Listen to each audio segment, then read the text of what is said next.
ustedes muy buenos días. Mi nombre es Ahmed Tarabay y en esta oportunidad vamos a hablar sobre un tema básico, el cual se titula la periodificación de la historia. ¿A qué le llamamos periodificación? A la división de la historia según las necesidades del historiador. ¿Y cómo el historiador divide la historia? Esos criterios los veremos a continuación. Primero, es bien sabido que la historia, como ciencia, estudia el pasado social de los seres humanos. No obstante, este pasado social tiene un inicio. ¿Cuándo está establecido el inicio de este pasado humano? Con la invención de la escritura. La escritura representa el inicio de la historia. ¿Y por qué razón? Porque la historia se hace principalmente con fuentes escritas. Ya sabemos que aparte de las fuentes escritas hay fuentes materiales, audiovisuales y muchas más. Pero las fuentes escritas representan la materia prima del historiador, representan el recurso básico que todo historiador siempre emplea para poder explicar el pasado. Muy bien, dadas las circunstancias, entonces podemos determinar lo siguiente. La historia, a partir de la invención de la escritura, se ha dividido de muchas maneras, pero vamos a una división tradicional hecha por el intelectual de hace ya mucho tiempo, Christoph Keller. ¿Qué nos dijo este intelectual alemán? Lo siguiente: la historia se divide en 4 edades tradicionales. ¿Y qué había antes de la historia? Pues Christoph Keller no se respondió a esta pregunta. Sin embargo, tiempo después de que Keller haga esta división, aparecerán otros intelectuales, por supuesto todos ellos europeos. ¿Y qué es lo que harán? Pues lo que harán es muy sencillo. Van a empezar a clasificar la prehistoria. ¿Y a qué le llamamos prehistoria? A todo lo que el ser humano vivió, le aconteció, le sucedió antes de la escritura. Muy bien, entonces si tenemos claros estos dos conceptos, prehistoria e historia, podemos entender la clasificación tradicional que he colocado yo a continuación en estos papelotes. Muy bien, comencemos. La prehistoria entonces es todo aquello que existe antes de la escritura. Podemos considerar entonces al ser humano en su más remoto origen.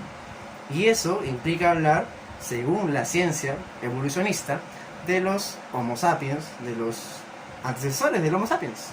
En este caso, el Homo habilis de repente, o los Australopithecus, no, tampoco procedamos mucho. Entonces, concentrémonos en algo que se ha llamado la Edad de Piedra. La prehistoria está caracterizada por la Edad de Piedra. ¿Y por qué se le llama Edad de Piedra? Porque obviamente la principal herramienta empleada era justamente la piedra.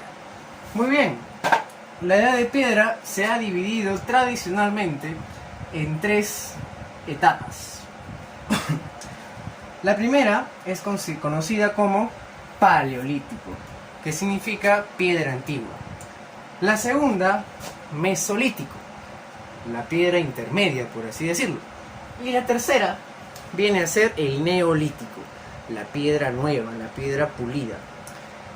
Obviamente, estas divisiones temporales que estamos estableciendo aquí son aproximaciones. No son divisiones exactas, fijas, establecidas, sino que más bien suelen fluctuar. Cuando veas de repente alguna división en algún libro, vas a ver que estas fechas o dataciones no coinciden con las que yo estoy colocando aquí. Muy bien, entonces, la Edad de Piedra está tradicionalmente dividida en Paleolítico, Mesolítico y Neolítico. El Paleolítico, a su vez, se va a dividir en 3 periodos, subdivisiones. La primera es llamada Paleolítico Inferior, la segunda es llamada Paleolítico Medio y la tercera es llamada Paleolítico Superior. La duración de cada una de estas pequeñas etapas dentro del Paleolítico es también aproximada. La duración del Paleolítico Inferior iría desde los 2,6 millones de años hacia atrás, de antigüedad, hasta los 500.000 años aproximadamente. ¿Qué ocurrió? ¿Qué caracteriza al Paleolítico Inferior? La existencia de homínidos anteriores al Homo sapiens, como pueden ser, por ejemplo, el Homo habilis, el Homo ergaster, el Homo erectus, en fin. Luego, continúa el Paleolítico Medio. El Paleolítico Medio iría aproximadamente desde el 500.000 a.C. hasta el 50.000 a.C. aproximadamente. ¿Qué especie homínida habría vivido en el Paleolítico Medio? Una especie conocida como el Homo neandertal, ya considerada de los sapiens. Y por último tenemos el Paleolítico Superior. En esta etapa llamada Paleolítico Superior ha vivido el Homo sapiens sapiens, antiguamente llamado hombre de Cro-Magnon, dado que allí se encontró en Cro-Magnon, Francia, la primera evidencia de este ser. Muy bien, el Paleolítico entonces, de forma general, está caracterizado por una forma de vida rudimentaria. Los humanos vivían de un lugar a otro, eran nómadas, no tenían vivienda fija, cazaban, pescaban, recolectaban, construían pequeños instrumentos de piedra, en la parte final ya hacían arte rupestre, arte mundial, pequeños objetos hechos de barro, en fin. Pero en el Mesolítico las cosas van a cambiar. En el Mesolítico, que tiene una duración aproximada de 3.000 años, según el lugar por supuesto, vamos a encontrar otras características como evidencias, indicios de los primeros asentamientos. Es decir, los primeros lugares donde los seres humanos habitaron por mucho más tiempo un solo lugar. No obstante, el Mesolítico está lleno de cambios climáticos, es una etapa que en realidad se caracteriza por la extinción de la megafauna y otras especies más. Hasta que comienza el Neolítico. El Mesolítico era una etapa de transición y el Neolítico ya no. Aquí el ser humano talla la piedra pulida, como habíamos mencionado, y para esto requiere de más tiempo en un solo lugar. Evidentemente que aquí los seres humanos ya tienen viviendas, son sedentarios, están fijos en un solo lugar y empiezan a producir agricultura, otras actividades como la ganadería y algunas relacionadas a estas dos. Muy bien, hasta aquí los seres humanos han realizado actividades muy sencillas, simples, pero viene el problema. ¿Qué pasa cuando el ser humano descubre el metal? Vamos a verlo. Comienza una etapa conocida tradicionalmente como la Edad de los Metales. En la Edad de los Metales vamos a encontrar 3 subetapas. La primera, Edad del Cobre. Sí, un metal bastante dúctil, maleable, un metal que podía ser manipulado fácilmente por las personas que vivieron entre el 4000 y el 3000 a.C. en Cercano Oriente y en Europa. Por si acaso, esta división es muy europea. Esta división no toma en cuenta lo que ocurría en América, ni en África, ni en Oceanía, solamente lo que ocurría en Europa y Asia. Bueno, la Edad de Bronce dura del 3000 al 1200 a.C. aproximadamente en territorio euroasiático. La pregunta es, ¿el bronce es un mineral que está en la naturaleza? La respuesta es no. El bronce es un metal que surge a raíz de una aleación de dos metales, en este caso el cobre y el estaño. Cobre más estaño genera bronce. El bronce va a ser un metal mucho más duro que el cobre. Por lo tanto, aldea o civilización o quizás cultura que posea el bronce es mucho más poderosa militarmente que la que posea cobre. Pero en el año 1200 después de Cristo se empezó a extraer de las minas, de las canteras, un metal de manera natural que es mucho más duro y resistente que el bronce. Hablamos del hierro. El hierro, un metal que va a significar la supremacía militar, la supremacía de una cultura sobre otra, va a traer consecuencias muy negativas como lo será la esclavitud. Muy bien, la edad de hierro, ¿cuándo acaba? Algunos dicen que acaba cuando nace Jesucristo, otros dicen que la edad de hierro continúa, otros dicen que hasta ahora nos encontramos en la edad del hierro. No obstante, el hierro hasta el día de hoy se emplea, así que cuando acaba la edad de hierro, eso es incierto. Muy bien. Y por último, nos falta ver las edades históricas. Las edades donde siempre se ha empleado la escritura. Y por último, nos toca hablar de las edades de la historia.